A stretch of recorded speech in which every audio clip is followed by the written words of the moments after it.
खापा उमरी सावनेर येथे पोलिसांनी सापळा रचून विदेशी दारूची अवैध वाहतूक करणारे वाहन पकडले। या कारवाईत तब्बल 16,99,680 रुपयाचा मुद्देमाल जप्त करण्यात आला। मात्र चालकाने वाहन सोडून पलायन केले असून त्याच्या विरुद्ध गुन्हा दाखल करण्यात आला आहे।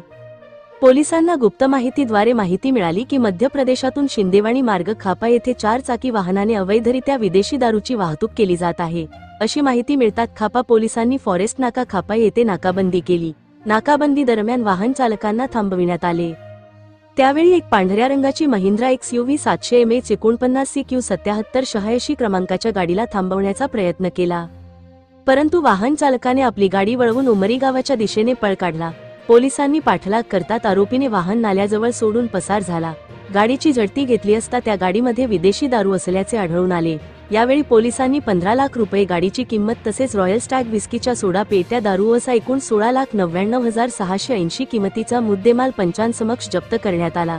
चालक मालक विरुद्ध महाराष्ट्र दारूबंदी अधिनियमांतर्गत गुन्हा नोंद करण्यात आला आहे।